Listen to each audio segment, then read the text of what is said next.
So that must have been a quite for you. Are you at that age, and your brother and all the others, all of a sudden, Bristol, I mean, it's still a good way from London, Yeah. and a complete different environment. And how was that initially for you? That I think I struggled with. I mean, there's two aspects to it. There was this different culture. I was just dumped into this different culture, but not only me, but my brother and sisters. Totally different culture to come accustomed to. And there was the regime as well, because if you can imagine, when I was just living with my mum on her own, she couldn't control us. We was constantly out on the streets doing whatever we liked, me and my brother. And suddenly we found ourselves in this regime where we couldn't do anything. Oh, that was like being imprisoned, really, wasn't it? Yes, yeah. And I would say that, I over time I was institutionalized. Yes, I get it. And hence why I went.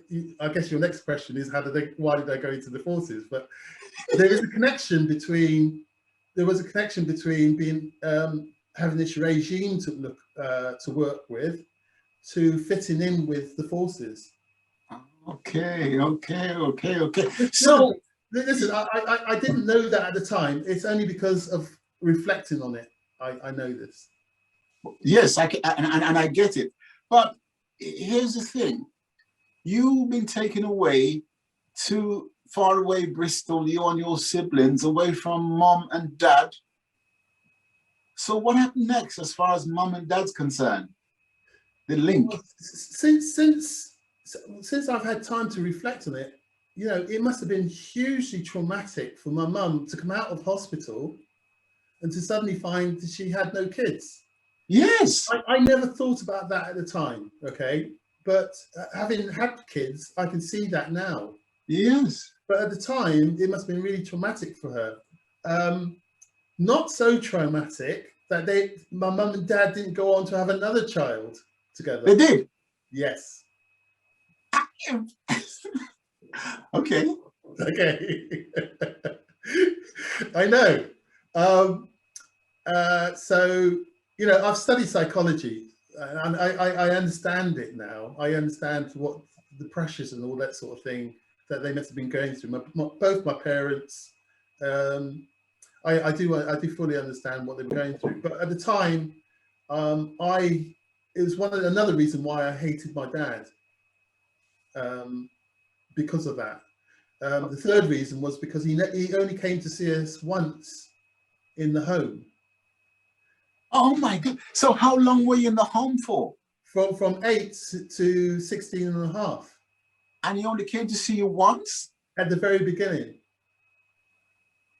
My God. What about your mom? Was she able to visit you more on a more frequent basis, or what? She did initially, to be fair to her. She did initially. But after about 3 years, my mum had got herself into a position where she convinced the social services that she could look after her children, and they agreed to let 3 of us go back and 3 of us stay in the home. And so the 3 younger ones went back to London to live with their mum. Okay. And so yourself and your brother and one other? Yeah, my younger sister stayed in the home for another 3 years. How did you feel about that? At that time you were like about 11 or so, I suppose. How did you feel about the split? Did it make a difference to you? There's two things happened. One, I have to tell you about this because I don't know if people hearing this will probably understand and can reflect on things that have happened to them. So at 8, when I went into the home, initially, the home was better than Borstal, which they moved us from, right? Borstal was like a real prison. How long did you spend in the Borstal? Only a couple of weeks. Oh, good. Right, but it was horrible. It was, it was like being locked up. We had, we were in a cell, and there was bloody a window you could look out. It's prison, really, like you said. It's prison. Yeah. And there was horrible people in there as well. And so when we moved from there to Bristol in the home, it was I was, you know, I was happy. You know, it was a lot better. Indeed. But since then, I've had therapy, and I come across an issue in my psyche that I didn't realize I had, and it was the fact that when we went into the home, nobody had said to us how long we were going to be there. Oh. Right? I thought it was a temporary thing, and I had a traumatic experience when my mum came to see us for the first time, and we were great to see her. I thought that she'd come to pick us up. Wow. So how long a gap was that then, from the initial going to the home till you saw your mum? It would have been like 6 months or something like that. That's a good long time, isn't it? Not seeing your mum. Yes. And every day we was thinking, you know, when's mum coming? When's mum coming to pick us up? And then she came back. She came to visit us. I thought she'd come to pick us up. And I didn't realize that she hadn't picked us up until she said goodbye. Oh my God. That must be quite traumatic. It was. And I hadn't remembered that, but I cried for, must have been the rest of the day. And so I only realized that when I had this therapy, because he was going through my memories and things, right? Mm. And he said to me, oh, well, you know, what happened at this point? And then when I started thinking about it, I got all these emotions coming up. And then I remembered why that was, is because I suddenly realized that she wasn't going to come to pick us up. We were there to stay, effectively. Wow. And so sorry, I mean, I don't know if you ever sort of spoken to your brother or any of the other siblings about this, to say how did they feel, like, you know, at that moment of time, because they must have been expecting similar expectations like yourself, to be picked up and all that. Yeah, but here's the thing: we've never spoke about it. Goodness. I don't think. To be honest, I grew up not wanting to know people, not wanting other people to know that I grew up in a home. I get that.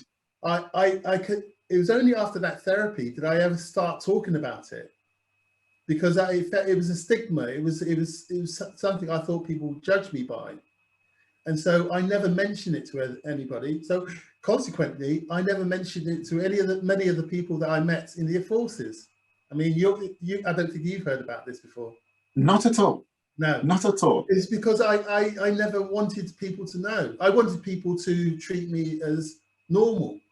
I understand that. I really do. Yes, I really understand that. So yeah, you know, I mean, that's very intriguing, because, you know, there you are telling the story from your point of view, especially as a young lad, a male. Interestingly, and we're not talking about your sisters, but it'd be interesting to see their take on it, especially as, you know, girls. Yes. But however, this is your day. Yes. So you spent all those years in that school. So, sorry, in that home. Yeah. So what did the home mean to you then? You spent all that time in there. I mean, you know. Yeah. So I think one of the things that humans are really good at is adapting to their environment. And so we just naturally, you try to make things work. You get used to being in the home. You get used to the routines. You get used to how you're being treated, by the way. And you just think that's normal. So you say you get used to how you've been treated. Yeah. How was that? Was that ever, was it cruel? Was it unkind? Or was it both, or what? It was all of those things. Really? Yeah. But at the time, you don't think that it's cruel. For instance, you know, when we, so one of the things that shocked me initially was the fact that, so Dennis was my idol. My brother Dennis was my idol. I looked up to him. He really played the father role for me. So he was your older brother. Older brother, yeah. Yes. And Dennis was a character that He was lively. He was flamboyant. He knew he's streetwise. He knew how to make things happen for him, right? And when we got to the home, we were just playing. There's a gang of us used to just play as kids, right? And something went wrong. Somebody did something. Somebody broke something. And I remember we hadn't been there long, and the person who, one of the people in the home, I don't want to name any names or anything. No. They're not with us any longer anyway.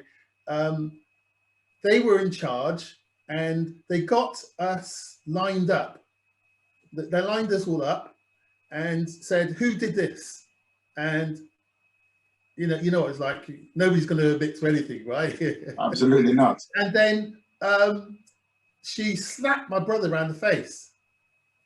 Wow. And what shocked me was, me and my brother had grown up in the streets, and anyone did that, we would be on top of them. But he just took it. And I thought, I was inside myself thinking, what the bloody hell's going on here? And then it's a realization this is a different environment that we're in. And you have to adapt, and you have to take these punishments. So your brother realized that, obviously. Yes. And realized that for him to retaliate, it was not going to be good. Exactly. And so who was in presence at the time? Was it just you and your siblings, or were there other kids they were chastising at the time? What? Yes. So this is a relatively new home owned by private people who just wanted to look after kids. Okay, and it was made up of a mixture of able-bodied people and people who had mental problems as well. Really? Yes. And but the way it was set up, they had them in two different wings. So you had the able-bodied people, and then other people that were, at the time they called them handicapped people and things like that. Some sort of disability. Yes. And so there was just a mix of people. And then we, the Gentles family, were one of the first families to arrive at that home. And then they had other families arriving just soon after us. Okay. And it was those kids that we used to mix with. Right. So yeah, that was a setup. That sounds quite an experience, and I'm not surprised that you never sort of said it to a lot of people, because I understand the kind of stigma that might well go with that. Yeah. And because a lot of people don't experience anything like that, Yeah. And listen to the story that you're telling there. It's quite an experience. So did you ever reunite with your family at all? By that I mean your mom and dad in any way. Yeah. So after I'd been there for like so I got to 16 and a half. Okay, I've been there, gone to school, and I finished school, and I was still in the home. And then somebody said to me, well, at 16 and a half, you have to leave. And I said, yeah, so what am I going to do? Where am I going to live? And they said, well, you just have to leave the home. You can't be here after 16 and a half. And I didn't know what to do, but what had happened in the background was social services had been in touch with my mum and dad in London. And my dad said that he still had houses by this time. My dad said I could have a room in one of his places. Really? Yeah. And so I left the home and went to live in this room in London. I mean, so here you are at now 16 and a half. Yeah. Where was your older brother then? Then he's to join the Air Force. So at 16 and a half, he's got turfed out as well. So you have to go at 16 and a half. And he probably joined the Air Force straight away, or went somewhere else. Yeah, or did you? That's a bit foggy for me, because when I was 16 and a half, I tried to join the Air Force, and they said I was too young. Okay. So I can't remember what Dennis did between that period when 16 and a half and when he could join the Air Force. I can't remember that. Do you know what age he joined the Air Force? What age did he join the Air Force? Did you know? Well, I don't think you could join the Air Force before you were 17 and a half. Okay. Right? Okay. So I couldn't join the Air Force until I was 17 and a half. And then when I was 18, I had to go back and sign the papers.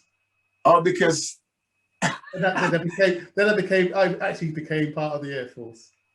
Okay. I did 6 months for, I don't know, for who? The Queen. So when you so here we are now. Your older brother. So is that why you joined the Royal Air Force? I'm going to ask the question. Because so here's the thing, right? My brother used to come back on the off leave, right, and go to the home, right. He didn't go anywhere else, and so he came to the home, and he would have he had a leather jacket like Shaft, right. He had his hair, right? And he had all this music like the Temptations and all this. And he used to tell me about all these stories, these things he used to get up to, of which Ben would know about, and the other people that he knew in the Air Force who were older than me, right? He used to come back and tell us all these stuff. Oh, he did this and he did this and he did this. And he used to quote these crazy names like Lightning and so and this. I thought, wow, I want a piece of that. plus,